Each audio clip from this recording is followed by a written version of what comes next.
I do believe there is a Big 12 transfer portal emergency right now based on the amount of guys that have entered the transfer portal and left their respective programs. But I also believe there's a transfer portal emergency across the country based on NIL. We've heard coaches like Matt Rule mention the price tag on a quarterback can be $2 million. I'm not sure if that's what a Jaden Rashada is going to get by going to Georgia. However, every day, there are guys leaving programs across the country in search of money. And there are some Big 12 programs, like in Arizona State, that I look at and say, that's not good. Like junior, senior, redshirt sophomore, redshirt junior, guys that are leaving the program that have been in the program for a while who aren't trying. Rashada, he's your freshman that left, but was maybe the most promising young guy, one of the more promising young quarterbacks in the country, a name that everybody knows. I'm not sure if anybody has mistaken him for a culture guy, but still, the upside was there. He's gone from Arizona State. Baylor has lost 3 wide receivers. You just brought in an offensive coordinator who was supposed to have this run and gun, fun to play in, awesome deal. You lost 3 wide receivers, and your quarterback commit said, you know what, never mind, I'm not playing there. Great. BYU, you're BYU. You've lost 3 guys. They were all freshmen. The portal for BYU is a weird thing, a conversation for a different day. Cincinnati, senior, redshirt sophomore, couple of talented freshmen, a redshirt freshman. I am in the Cincinnati category. I withheld judgment to this point. Everybody's losing transfers.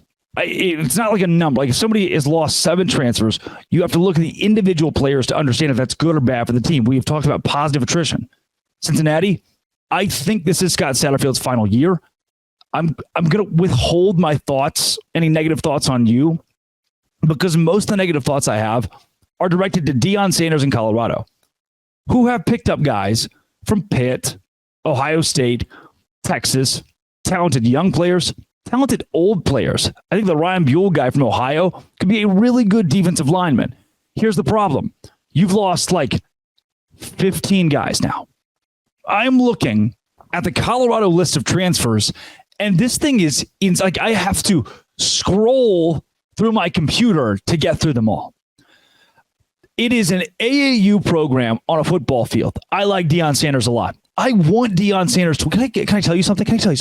If Deion Sanders wins, that is more positive publicity for the Big 12, more positive stuff that I can talk about, and thus that helps everybody, including Big 12 podcasts. I like when these teams are good. The AAU Colorado revolving door of players, not good. And maybe the feather in the cap of what is a Big 12/college football transfer portal emergency. Houston Cougars.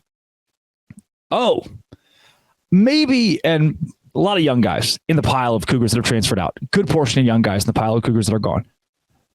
I am erring on the side of, like in a Scott Satterfield situation, he's in year 2, so the guys that leave, like, oh, well, they, it's not great. The guys already established his culture. They could have left last year. For Houston, I believe Willie Fritz walked in, looked around and said, if you don't want to work hard, if you can't do what I ask of you, if you don't want to win above all else, go there. That's the door. Like opposite of Deion, not I'm bringing anybody. It's just, if you don't want to win, we'll go 0-12 next year. If it means the losers of the program leave. Not to say that every one of these guys that's leaving is a loser, but they obviously don't fit the culture. Houston's got culture under Willie Fritz. You have seen what he has done at other schools like a Tulane or Sam Houston State, the success that Fritz has had. I think he can have that at Houston. You just got to clean out some of the bad weeds, positive attrition. Speaking of that, Kansas, Iowa State, Kansas State, Oklahoma State, even TCU and Texas Tech, they don't have a lot of guys that are transferring out. The ones that are, West Virginia's included this, the ones that are mostly are young guys. Like I go through, look at Kansas. By the way, Heartland College Sports has done a great job of transfer transfer portal tracking in all of this. Like my transfer portal Big 12 information almost exclusively comes from Heartland College Sports because they do such a good job. Matthew Poston's, Derek Duke, unreal stuff there. Kansas Jayhawks, freshman, gone. Kansas State, one guy, junior, gone.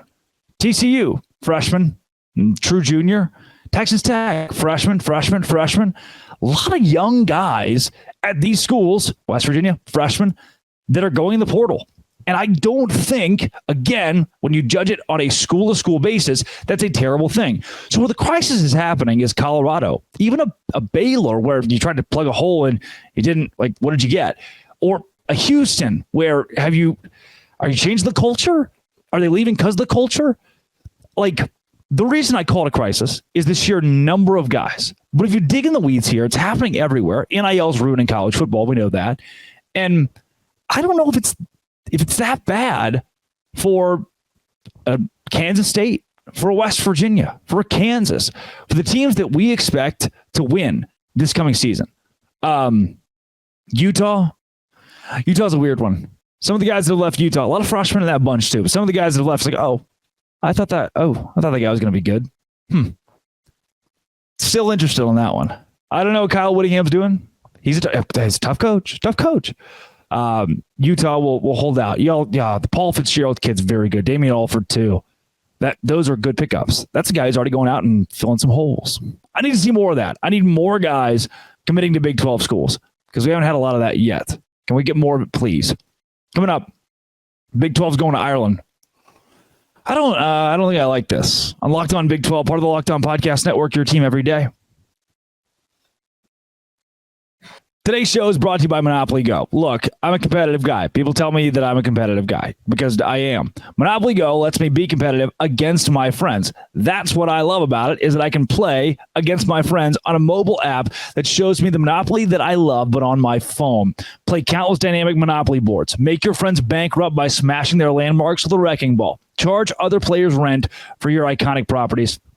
Even work with your friends if you're more, like community-based. You can crack open community chests in tournaments, get extra rewards, and climb the leaderboard. Get back out there. Put on your game face. Download Monopoly Go, now free in the App Store or Google Play. Whether you are competitive and want to beat your friends or you want to play with them, you can play me on Monopoly Go. You won't win. You can try. Monopoly Go, App Store, Google Play. That's where you go to play Monopoly Go. Again, you can play me, but I'm going to beat you. Monopoly Go. Download it today, wherever you get your apps.